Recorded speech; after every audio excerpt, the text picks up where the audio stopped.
Welcome to Tokyosaurus. So what's up in Japan? Boruto has definitely been getting more and more exciting lately, and one day, hopefully, it'll get us excited as much as Mitsuki gets excited from thinking of Boruto. This guy can't even look at Boruto without blurring out everyone around him, as we've seen in the latest episode of Boruto where Mitsuki was getting beat up by Shinki. But I think that moment is coming closer as the manga is finally reaching the first serious arc in the entire series. And what better way to get the hype going by revealing the long-awaited origin story to our mysterious Kawaki character they have teased to be one of the most important characters in Boruto from the very beginning of the series. He is the man who one day will take part in bringing Rune to Konoha and is looking like he'll be destined to be the Sasuke in the Boruto series, or at least Boruto's biggest rival. Sorry, Mitsuki. So before we get into that, we are talking about the manga, so there will be spoilers if you're watching the anime only, so you have been warned. So after the new Team 7 bumped into an unconscious Kawaki on the ground, probably from fighting all the puppets that were dead on the ground, Boruto and his crew realized that Kawaki also has the same symbol on his hand as Boruto does.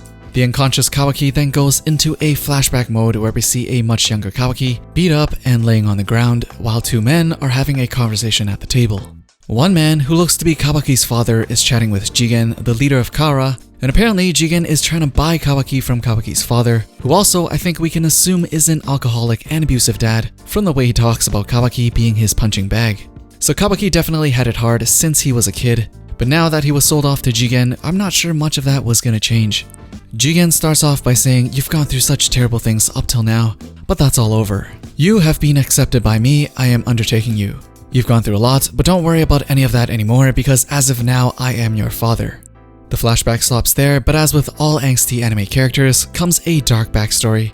And just like Sasuke, Kawaki has had a rough childhood growing up, which is probably why we've only seen him respond with anger to everything he's dealt with so far.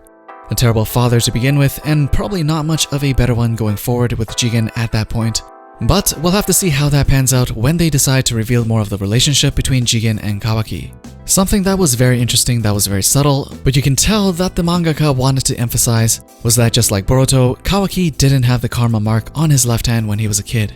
At the very beginning of the flashback, the first panel is a close-up shot of Kawaki's left hand, where we can clearly see there is no mark. And in the third panel, we see Kawaki's whole body and there is also no mark on his hand. So he definitely got his mark somewhere down the line after Jigen adopted him. But what I'm most curious about is whether or not Jigen adopted Kawaki because he knew he could obtain that mark, or was it something that Jigen gave him? We also know that Kawaki is part of the inner members of Kara, as he has the Roman numeral 9 etched below his eyes, which if you go back and look at all the times Kawaki appeared in both the anime and the manga, a lot of the times they try to hide that part of his face with the angle or with the special tattoos that he has. So technically we don't know whether or not the 9 still exists on his face when Boruto was fighting Kawaki in the future. And seeing how they hid it this whole time and how things currently look with Kawaki running away from Kara, I'm pretty sure Kawaki has left Kara, and if you look at the very first cover for Boruto, you can see that his mark does look very different than the Roman numeral 9. So what's for certain is that we're going to see a transformation in Kawaki's character from this point forward before Boruto and Kawaki's fated clash, and you can bet it's also going to have a huge effect on Kara as well as the fate of the shinobi world. Anyways, that is all we got for Kawaki at the moment. I'm sure he's going to be a central part of the plot very soon, and if the Boruto series is going to be anything like the Naruto series, Kawaki might even be more important than Boruto himself. Anyways, what did you guys think of Kawaki's character, and would you be okay with Kawaki taking over as one of the main characters in the series? As usual, let me know down in the comments below. Don't forget to thumbs up the video and hit the bell for notifications if you want to be updated with the latest that's going on in Japan, and I'll see you guys in the next one.